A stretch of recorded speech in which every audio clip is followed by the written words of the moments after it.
नमस्कार दोस्तों, स्वागत है आपका उपनिषद एकेडमी में। दोस्तों, आज हम एक छोटे से बड़े महत्वपूर्ण टॉपिक पर चर्चा करेंगे।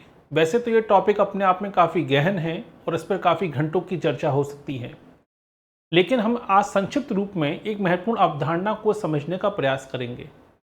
जैसे पिछले लेक्चर में हमने प्रगटना शास्त्र को समझने का प्रयास किया था अवधारणा के रूप में, वैसे ही आज हम देखेंगे प्रतीकात्मक अंतःक्रियावाद क्या होता है।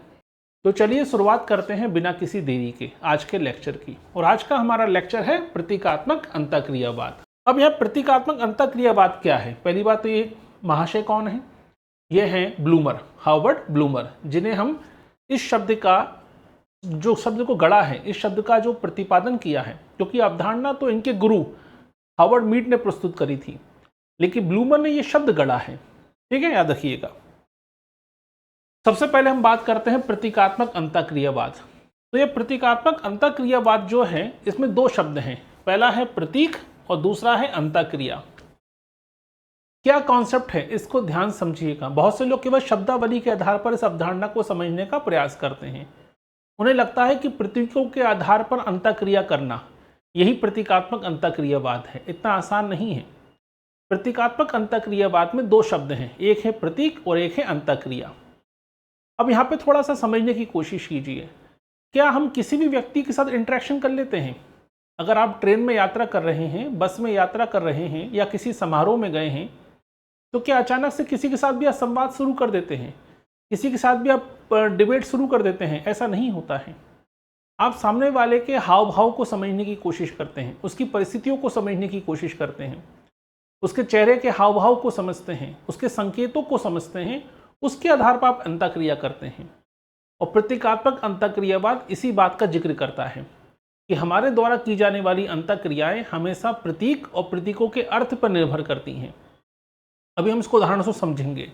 तो ये दो बड़े महत्वपूर्ण कॉन्सेप्ट है प्रतीकात्मक अंतःक्रियावाद में, कि प्रतीक क्या है और अंतःक्रियावाद क्या है। इसकी जो उत्पत्ति हुई है, पहले इसको अवधारणा को समझने का प्रयास कीजिए। ठीक है, जैसे पिछले लेक्चर में हमने देखा था प्रगटना शास्त्र जो डेवलप हुआ था कहाँ पर? जर्मनी में।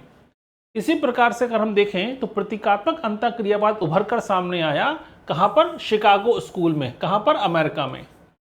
अब ये शिकागो स्कूल क्या है? आपने दो स्कूल पढ़े होंगे।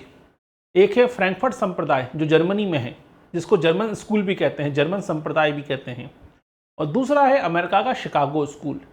समाजशास्त्र की अधिकांश अवधारणाएं इन दो महत्वपूर्ण संप्रदायों, दो महत्वपूर्ण स्कूलों के द्वारा प्रतिपादित हुई हैं। तो अमेरिका के शिकागो स्कूल में ये अवधारणा उभरकर सामने आई, जिसे हम कहते हैं, ठीक है, प्रतीकात्मक अंतःक्रियावाद। अब प्रश्न ये बनता है कई बार कि प्रतीकात्मक अंतःक्रियावाद के वास्तविक जनक कौन है? तो जब भी वास्तविक जनक की बात आएगी, वास्तविक संस्थापक की बात आएगी, तो आंसर क्या आएगा? Harvard Mead. लेकिन प्रतीकात्मक अंतःक्रियावाद शब्द के जनक कौन है? ये शब्द किसने बनाया है? तो इस शब्द के जो जनक हैं 1937 में, ठीक है, इस शब्द को गढ़ा था किसने? ब्लूमर ने। तो ब्लूमर ने इस शब्द का प्रतिपादन किया है, इस शब्द को गढ़ा है। लेकिन यह अवधारणा किसकी है? यह अवधारणा है मीड की। और मीड कोई अलग नहीं है। मीड, याद रखिए, गुरु हैं किसके? ब्लूमर के। तो ब्लूमर ने अपने ही गुरु से इस अवधारणा को लिया, इस कॉन्सेप्ट को लिया और इसे एक नया शब्द में गढ़ा, प्रतीकात्मक अंतःक्रियावाद। तो ये तो हो गई उत्पत्ति की बात। अब थोड़ा सा मूल विचार को समझते हैं कि प्रतीकात्मक अंतःक्रियावाद कहता क्या है। तो प्रतीकात्मक अंतःक्रियावाद का अर्थ यह है कि हम समाज को बना बना ढांचा मान के चलते हैं कि समाज नियमों पे चलता है, नैतिकताओं पे चलता है, कानून पे चलता है, परंपराओं, रीति रिवाजों पे चलता है। तो समाज कुछ बना बना ढांचा नहीं है। प्रतीकात्मक अंतःक्रियावाद कहता है कि महत्वपूर्ण है हम समाज में लगातार संवाद करते रहते हैं, हम प्रतीकों का इस्तेमाल करते रहते हैं, संकेतों का इस्तेमाल करते हैं, और हर बार हम एक अलग अर्थ निकालते हैं। तो प्रतीकों का या अंतःक्रिया करने के दौरान जो हम प्रतीकों का इस्तेमाल कर रहे हैं या प्रतीक जो हमें दिखाई दे रहे हैं, हम दूसरों के हाव भाव को समझ रहे हैं, उसके आधार पर अपना अर्थ निकालते हैं और उसके आधार पर अंतःक्रिया करते हैं, ना कि रीति रिवाजों के आधार पर, ना कि परंपराओं के आधार पर, ना कि कानूनों के आधार पर। तो दुनिया में कोई भी कानून, कोई परंपरा, कोई रीति रिवाज आपके व्यवहार का नियंत्रण नहीं कर सकती। महत्वपूर्ण है आपने उस प्रतीक, उस वस्तु, उस हाव भाव, उस भाषा, उस विचार, उस संवाद के प्रति क्या अर्थ निकाला है, उससे अंतःक्रिया प्रारंभ होगी। तो अपने द्वारा लगाए गए अर्थों से आप अंतःक्रिया करते हैं, ना कि समाज के बने बनाए रीति रिवाजों के आधार पर। संरचनावादी कहते हैं कि संरचना बनी बनाई होती है, व्यक्ति उस संरचना का एक पार्ट है, एक अंग मात्र है। प्रकारवादी कहते हैं कि जो रीति रिवाज हैं, संस्थाओं के कार्य हैं, ये हमें डिसाइड करते हैं हमारी भूमिका को। प्रतीकात्मक अंतःक्रियावाद कहता है कि नहीं, संरचना डिसाइड नहीं करेगी, समाज डिसाइड नहीं करता है, महत्वपूर्ण है आपने क्या अर्थ लगाया है। यही कारण है कि दुनिया में सभी लोगों का व्यवहार अलग होता है। यही कारण है कि एक ही घटना को देखने का सबका नज़रिया अलग होता है, क्योंकि सभी लोगों ने अलग अलग अर्थ निकाला होता है। क्लियर? कोई समस्या इसमें? तो यही है प्रतीकात्मक अंतःक्रियावाद का मूल सार, कि समाज बने बनाए नियमों पे नहीं चलता। समाज चलता है कि हम चीज़ों को कैसा देखते हैं और कैसा अर्थ निकालते हैं। जैसे एक उदाहरण की तरह देखिए, उदाहरण के तौर पर ये हमारा राष्ट्रीय ध्वज है, ठीक है। किसी दूसरे व्यक्ति के लिए, ठीक है, ये केवल कपड़े का टुकड़ा मात्र है, लेकिन क्या हमारे लिए क्या केवल कपड़े का टुकड़ा मात्र है? नहीं, ये तिरंगा, 3 रंगों का तिरंगा हमारे लिए गर्व का प्रतीक है, सम्मान का प्रतीक है, देशभक्ति का प्रतीक है। इसको देखकर हमने अपने मन में एक अर्थ बनाया और सभी लोगों ने एक कॉमन अर्थ बना लिया। इसी को सामूहिक चेतना नाम दिया था किसने? दुर्खिम ने। तो इस तिरंगे के प्रति हमारा अपना एक अलग अर्थ है, लेकिन हो सकता है कि दुनिया के दूसरे देशों के नागरिकों के लिए इसका कोई मायने ना हो। पाकिस्तान के लिए इसका कोई मायने नहीं होगा। जिस प्रकार पाकिस्तान के ध्वज के प्रति हमारी कोई भक्ति नहीं होगी, कोई भावना नहीं होगी, कोई सम्मान नहीं होता, लेकिन अपने तिरंगे के प्रति हमारा सम्मान है। पाकिस्तान के ध्वज के प्रति हम उसको केवल कपड़ा मात्र समझते हैं, उसको हम आग भी लगा सकते हैं, लेकिन अपने राष्ट्रीय ध्वज का अपमान नहीं सह सकते। क्यों? क्योंकि इसके लिए हमने एक अर्थ निकाला। क्यों? क्योंकि ये इसके पीछे के जो अर्थ हैं, देशभक्ति, भावना, ठीक है, ये मायने रखते हैं। तो कोई प्रतीक या कोई वस्तु महत्वपूर्ण नहीं होती, उसके प्रति लगाया गया अर्थ महत्वपूर्ण होता है। यही है प्रतीकात्मक अंतःक्रियावाद का मूल सार, कि आप जो भी इंटरेक्शन करते हैं तो प्रतीकों के आधार पर नहीं करते हैं, प्रतीकों को देखकर जो आप अर्थ निकालते हैं उस आधार पर आप अंतःक्रिया करते हैं। ठीक है, इसको और आसान भाषा में समझिए। तो सामान्यतः लोगों का ये मानना है कि हमेशा हमारा जो संवाद होता है, हमारा जो इंटरेक्शन होता है, हमारी जो क्रिया होती है, वो परिस्थिति के अनुसार होती है। ये लोगों का मानना है। लेकिन प्रतीकात्मक अंतःक्रियावाद कहता है कि नहीं, हम परिस्थिति के गुलाम नहीं हैं, हम परिस्थिति के आधार पर व्यवहार नहीं करते, बल्कि हम परिस्थिति को दिमाग में अर्थ निकालते हैं। हमें कोई भी परिस्थिति मिल जाए, हम दिमाग में अर्थ निकालते हैं उसका, ठीक है, उस अर्थ के आधार पर हम व्यवहार करते हैं। क्लियर? तो याद रखिएगा, डिपेंड किस पे करता है? आपके अर्थ पर। आपने क्या अर्थ निकाला उस परिस्थिति के हिसाब से। इसीलिए हर व्यक्ति एक ही परिस्थिति में अलग अलग अर्थ निकालेगा, क्योंकि सबकी अपनी अपनी चेतना है।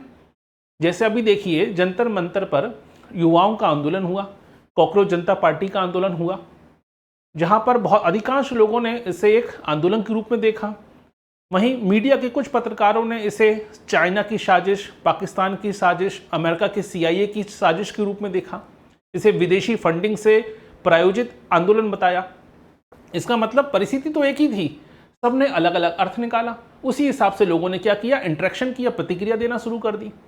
तो कुछ मीडिया वाले कहने लगे कि ये पाकिस्तानी आंदोलन है, ये देश विरोधी आंदोलन है, जबकि कुछ लोगों ने कहा, बुद्धिजीवियों ने, नहीं, ये एक युवाओं का आक्रोश है, युवाओं का संतोष है परीक्षा प्रणाली को लेकर, शिक्षा व्यवस्था को लेकर। तो इसका मतलब हमारा रिएक्शन किस पर डिपेंड करता है? हमने क्या अर्थ निकाला। क्लियर? चलिए अब इसको थोड़ा एक उदाहरण से समझिए। जैसे हाथ उठाना। हाथ उठाना एक प्रतीक है, एक व्यक्ति ने हाथ उठाया हुआ है, ठीक है, आपकी तरफ एक व्यक्ति हाथ उठाता हुआ दिखाई देता है। अब इसके कई सारे अर्थ निकल सकते हैं। प्रतीक तो सबके लिए एक ही है, लेकिन अर्थ क्या निकले? एक अर्थ ये निकलता है कि आप, हो सकता है वो आदमी आपसे हाय कह रहा हो, हेलो हाय, तो ये भी तो हाथ उठाना हुआ। तो बदले में आप क्या करेंगे? बदले में आप मुस्कुराएंगे और हाथ मिलाएंगे, हाथ हिला देंगे, हेलो कर देंगे। अगर आपने उसकी जगह क्या अर्थ निकाला? हो सकता है कि आपने अर्थ निकाला, ये आदमी मुझे मारने आ रहा है, तो आप क्या करेंगे? आप पीछे हटेंगे, खुद को बचाने की कोशिश करेंगे। तीसरा अर्थ क्या निकल सकता है कि आप गाड़ी चला रहे थे, आपने देखा हाथ, तो आपको लगा कि सामने वाला लिफ्ट मांग रहा है या आपको रोकने की कोशिश कर रहा है, तो आपने गाड़ी में ब्रेक लगा दिया। यानी एक ही प्रतीक का आपने अलग अलग अर्थ निकाला, उस हिसाब से आपने अंतःक्रिया की है। तो प्रतीकात्मक अंतःक्रियावाद यही कहता है कि हम प्रतीकों के आधार पर अंतःक्रिया नहीं करते हैं, प्रतीकों के आधार पर जो अर्थ निकालते हैं उसके हिसाब से अंतःक्रिया करते हैं। इसलिए हर व्यक्ति के लिए प्रतीकों का अर्थ अलग अलग होता है। हाँ, दुर्खिम का विचार को यहाँ पर थोड़ा सा जोड़ लीजिए। जब किसी प्रतीक के प्रति हम सबके विचार एक समान हो जाए, हम सभी लोग एक समान अर्थ निकालें, तो वो सामूहिक चेतना बन जाती है। जैसे तिरंगे के प्रति, जैसे आप देखिए, मान लीजिए अभी हम देखेंगे इसके बारे में, मान लीजिए आपके सिग्नल है, चौराहे पर रेड लाइट है, तो हम सब ने एक समान अर्थ निकाला कि रेड लाइट का मतलब है रुकना, ग्रीन लाइट का मतलब है चलना। तो ये तो हमारी प्रतिक्रिया हुई, लेकिन क्यों? क्योंकि हम सभी ने एक अर्थ निकाल लिया। तो समाज हमेशा अर्थों से चलता है, ना कि बने बनाए प्रतीकों से, ना कि बने बनाए नियमों से, ना कि बने बनाए परंपराओं से। क्लियर? अब ब्लूमर कहते हैं कि हम अर्थ कैसे निकालते हैं। अभी हमने देखा ना कि हम एक प्रतीक का कई सारे अर्थ निकालते हैं, तो अर्थ कैसे निकालते हैं? तो उसके 3 नियम हैं। पहला नियम है अर्थ के हिसाब से काम करना, यानी हम हर चीज का, हर इंसान हमेशा अपने हिसाब से मतलब निकालता है। यानी हम हर चीज का, हर इंसान एक जैसा मतलब समझते हैं। यही कारण है कि हम सबका बर्ताव अलग अलग हो सकता है। जैसे किसी व्यक्ति ने हाथ उठाया, अलग अलग बर्ताव हो सकता है। आंदोलन के प्रति अलग अलग लोगों का रुख अलग अलग था, अलग अलग लोगों की प्रतिक्रियाएं अलग अलग थी। यानी हमेशा हम अर्थ के हिसाब से काम करेंगे। ठीक है, हम अपने दिमाग को बंद करके बिना किसी मायने के काम नहीं करते हैं। हम ठर्रे पे नहीं चलते हैं, लकीर के फकीर वाला काम नहीं करते हैं कि जो चला आ रहा है उसी के हिसाब से चलते हैं। ऐसा नहीं होता है। समाज हमेशा नए नए अर्थ निकालता रहता है, उसके हिसाब से व्यवहार करता है। ठीक है। दूसरा होता है अर्थ समाज से निकलता है। क्या अर्थ रातों रात बाहर से टपकता है? नहीं। क्या रातों रात को हमारा ब्रेन वॉश कर देता है? ऐसा नहीं होता। अर्थ निकालते हम सामाजिकरण की प्रक्रिया से। बचपन से हमें चीज़ों को सिखाया गया कि अगर मुंह पे उंगली रखी है टीचर ने तो उसका मतलब है चुप रहना। हमने एक अर्थ निकाल लिया कि मैडम गुस्से में है, सर गुस्से में है। हमने लोगों के हाव भाव को सीखा। बचपन से सामाजिकरण के द्वारा हमें अर्थ निकलवाना सिखाया जाता है। ठीक है। तीसरा होता है सोच विचार करना। हम जो अर्थ निकलता है ऐसा नहीं कि हमेशा फिक्स होता है, ऐसा नहीं होता है। वो समय और परिस्थिति के अनुसार क्या होता है, हम रोबोट तो है नहीं, तो समय और परिस्थिति के हिसाब से हमारे अर्थ बदल भी जाते हैं। जैसे मान लीजिए कोई व्यक्ति है, आप पर हंस रहा है, अगर वो आपका दोस्त है तो आप बुरा नहीं मानेंगे, लेकिन अगर वो अजनबी है तो एक अलग अर्थ निकाल देंगे हम। यानी हमेशा एक ही चीज़ के हमेशा अर्थ, उसके मायने एक समान नहीं होते। कई बार आपने देखा होगा किसी व्यक्ति से आप बातचीत करते हैं, वो आपसे बड़ा रूडली बात करता है, लेकिन दूसरों से उसी विषय पर दूसरों से हंस के बात करता है। ऐसा क्यों? कारण यही है, कारण है कि वो आपके विचारों को लेकर एक अलग अर्थ रखता है, आपके संकेतों, आपको प्रतिक्रिया से एक अलग अर्थ निकालता है। इसी कारण से एक ही विषय पर सभी लोगों की एक राय कभी कायम नहीं हो सकती। यही मानव स्वभाव की विशेषता है। यही प्रतीकात्मक अंतःक्रियावाद कहता है कि हम सब रोबोट नहीं हैं। ठीक है, हम सब रोबोट नहीं हैं। जैसे एआई में अगर आपने एक प्रॉम्प्ट दिया है, तो अगर सभी लोग उसी प्रॉम्प्ट का इस्तेमाल करें तो एक जैसा ही वो हमेशा रिजल्ट देगा आपको। क्यों? क्योंकि वो रोबोट है। लेकिन अगर आपने एक व्यक्ति को गाली दी है, आपने 5 लोगों को गाली दी मान लीजिए, तो हो सकता है 5 का व्यवहार अलग अलग होगा। एक हो सकता है वो अनसुना कर दे, दूसरा पलट कर आपको गाली दे दे, तीसरा आपको मारपीट कर दे, चौथा आप पे आरोप लगाकर आपके खिलाफ एफआईआर कर दे, और 5वां हो सकता है कि वो आपको बदले में गाली भी ना दे, हंसकर मुस्कुरा के चला जाए, इग्नोर कर दे। यानी एक ही घटना पर अलग अलग लोगों ने अलग अलग प्रकार से प्रतिक्रिया की। क्यों? क्योंकि सबने उसका अलग अलग मायने निकाले, अलग अलग अर्थ निकाले। और यही है प्रतीकात्मक अंतःक्रियावाद का सार, कि समाज बने बनाए ठर्रों पे नहीं चलता, समाज बने बनाए नैतिकताओं पे नहीं चलता। ठीक है, हमेशा समाज चलता है हमारे द्वारा निकाले गए अर्थों पर। इसीलिए हमारा व्यवहार हमेशा हर व्यक्ति के साथ अलग अलग हो सकता है एक ही परिस्थिति में। ठीक है। तो ये है आज का हमारा टॉपिक, जिसमें हमने पढ़ा प्रतीकात्मक अंतःक्रियावाद के बारे में। अब इसको आप डिटेल पढ़ेंगे तो ब्लूमर के टॉपिक जब आप पढ़ते हैं ब्लूमर के बारे में या हार्वर्ड मीड के बारे में पढ़ते हैं तो और चीज़ें चेंज होती जाती हैं। ठीक है, हार्वर्ड मीड ने अपना मैं और मुझे का सिद्धांत जो दिया उसमें भी इसी पर फोकस किया था कि ये अर्थ निकालने की प्रवृत्ति आती कहाँ से है। ठीक है, ये इसी से प्रवृत्ति के चलते, इसी अंतःक्रिया के चलते हमारा स्व डेवलप हो जाता है, स्व का विकास भी होता है। तो वो आपने मैं और मुझे का सिद्धांत पढ़ा भी होगा इससे पहले 2 लेक्चर पहले मैंने पढ़ाया भी था आपको, आई एंड मी थ्योरी। तो ये प्रतीकात्मक अंतःक्रियावाद क्या है और कैसे काम करता है और कैसे हम अपने जीवन में दिन प्रतिदिन की गतिविधियों में इसी अंतःक्रिया का इस्तेमाल करते हैं। इसीलिए हमारा व्यवहार सबके साथ अलग अलग होता है। एक ही परिस्थिति में हम सबके व्यवहार मायने अलग अलग हो जाते हैं। ठीक है, तो उम्मीद है आपको ये सरल भाषा में ये कॉन्सेप्ट समझ में आया होगा। कोई भी डाउट है, कोई भी क्वेश्चन है तो कमेंट बॉक्स में अपना प्रश्न जरूर कीजिएगा। इसके अलावा यूपी का आप जानते ही हैं, ठीक है, इस साल चुनाव का दौर है, अगले साल चुनाव है, हो सकता है दिसंबर में चुनाव हो जाए, हो सकता वैसे तो अगले साल चुनाव है यूपी में। तो वैकेंसी आने लगी हैं, अखबारों में, न्यूज़पेपरों में कई सारे आपके विज्ञापन दिखने लगे हैं, सरकार की घोषणाएं दिखने लगी हैं। तो उसी को देखते हुए यूपी पीजीटी का नया बैच शुरू हो चुका है। इस बार आपने देखा था पेपर काफ़ी टफ आया था। पेपर टफ नहीं आया था, लोगों को आदत हो जाती है फैक्ट पढ़ने की। वो पेपर फैक्चुअल नहीं आया था, कॉन्सेप्चुअल आ गया था। तो एक तरीका तो यह है कि इंतज़ार कीजिए नोटिफिकेशन का, इंतज़ार कीजिए फॉर्म फिल होने का, इंतज़ार कीजिए रोल नंबर आ जाने का, उसके बाद तैयारी शुरू कीजिए। एक तरीका तो यह है कि सरकार ने आपको सूचित कर दिया है कि वैकेंसी आने वाली है, ठीक है, तो तैयारी शुरू कर दीजिए। भले आप हमारा कोर्स लीजिए, किसी का भी लीजिए या किसी का भी मत लीजिए, सेल्फ स्टडी कीजिए। सबसे सही तरीका तो होता है सेल्फ स्टडी, ठीक है, लेकिन तैयारी शुरू कर दीजिए। इंतजार मत कीजिए रोज़ रोज़ सुबह उठकर यूट्यूब देखने का कि वैकेंसी कब आएगी, वैकेंसी कब आएगी। वैकेंसी को आना है वो तो आएगी ही, बस आप तैयार रहिएगा। तो अगर आप ज्वाइन करना चाहें तो जुड़ सकते हैं इस बैच से। इसके अलावा जिनको अभी हाल फिलहाल पेपर नहीं देना है 5 या 6 महीने तक, तो वो चाहें तो घर बैठे बैठे 500 रुपये महीने की सब्सक्रिप्शन पर, ठीक है, ये कोर्स ज्वाइन कर सकते हैं। इसमें पूरा सोशियोलॉजी पढ़ाया जाएगा। इसमें कोई कॉमन पाठ्यक्रम नहीं है, इसका नाम ही है कॉमन सोशियोलॉजी।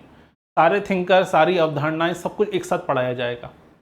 बाकी हमारा जो बैच चलते हैं वो चलते हैं सिलेबस के अकॉर्डिंग, लेकिन ये पूरा का पूरा सिलेबस है। इसमें यूजीसी नेट को छोड़कर सारे टॉपिक कवर किए जाएंगे, चाहे वो किसी भी स्टेट लेवल का एग्जाम क्यों ना हो, ठीक है। इसके अलावा 6 तारीख से शुरू हो चुका है यूजीसी नेट का बैच, जो दिसंबर वाले एग्जाम के लिए। तो जिनको दिसंबर में एग्जाम देना है या जिनको अगले साल जून में एग्जाम देना है यूजीसी नेट का, अगर वो ज्वाइन करना चाहें तो ज्वाइन कर सकते हैं। ये बैच भी हमारा शुरू हो चुका है और सारे बैच हमारे सिलेबस के अकॉर्डिंग हैं। यूपीपीसीएस का आपने सुना ही है, 81 पोस्टें आने वाली है सोशियोलॉजी में, तो उसके लिए भी वैकेंसी 51 पोस्टें आने वाली हैं, उसके लिए भी नोटिफिकेशन आने वाला है असिस्टेंट प्रोफेसर के लिए। तो अगर आप असिस्टेंट प्रोफेसर की तैयारी कर रहे हैं तो उसका बैच हमारा शुरू होने वाला है 5 अगस्त से। तो 5 अगस्त से हमारा बैच शुरू हो जाएगा यूपी के लिए, असिस्टेंट प्रोफेसर के लिए। तो 5 अगस्त को ज्वाइन करना चाहें तो ज्वाइन कर सकते हैं। तो जितने भी बैच हैं हमारे वो सब पाठ्यक्रम के अनुसार चलेंगे, ठीक है। तो अगर आप किसी का भी बैच ज्वाइन करना चाहें कर सकते हैं। 50,000 कई सारे अच्छे टीचर पढ़ा रहे हैं, सभी लोग अच्छा पढ़ाते हैं। महत्वपूर्ण है कि बस तैयारी शुरू कर दीजिए, चाहे आप कोर्स लीजिए, चाहे आप सेल्फ स्टडी कीजिए, लेकिन तैयारी शुरू कर दीजिए, ठीक है। कोई भी डाउट है, कोई भी क्वेश्चन है तो आप पूछ सकते हैं। चलिए, तो ये था आज का टॉपिक। अगर संपर्क करना चाहें तो संपर्क कर सकते हैं, ठीक है। उपनिषद एकेडमी की हमारी वेबसाइट भी है, उस पर भी जाकर आप, ठीक है, सर्च कर सकते हैं। ये लिखी हुई है वेबसाइट। इसके अलावा वीडियो के डिस्क्रिप्शन में हमारा टेलीग्राम चैनल का, हमारी एप्लीकेशन का, एंड्रॉयड एप्लीकेशन है हमारी, iOS पे काम नहीं करती, एंड्रॉयड एप्लीकेशन है, हमारी वेबसाइट भी है और हमारे टेलीग्राम चैनल और व्हाट्सएप चैनल का लिंक दिया गया है डिस्क्रिप्शन में। वहाँ जाकर आप चाहें तो डाउनलोड कर सकते हैं। कई सारे वीडियो, कई सारी PDF फाइल हमारी एप्लीकेशन पर अपलोड हैं डेमो के रूप में। आप डेमो लेक्चर देख सकते हैं बिना किसी फीस जमा किए हुए। कोर्स लेने से पहले डेमो लेक्चर और कोर्स की शर्तें जरूर पढ़ लीजिएगा। चलिए, तो मुलाकात होगी आपसे अगले लेक्चर में। ऐसे ही एक और महत्वपूर्ण अवधारणा की शुरुआत करेंगे। तो 15 से 20 मिनट के ये लेक्चर होते हैं, लेकिन उम्मीद है आपको ये लेक्चर बड़े कारगर साबित होंगे आपकी परीक्षा के लिए। कठिन से कठिन अवधारणाओं को सरल भाषा में समझाने के लिए प्रतिदिन एक लेक्चर, 20 से 25 मिनट का एक लेक्चर अपलोड जरूर किया जाता है। तो उम्मीद है आपको ये लेक्चर पसंद आया होगा। तो बने रहिए हमारे साथ। मुलाकात होगी आपसे अगले लेक्चर में। बहुत बहुत धन्यवाद।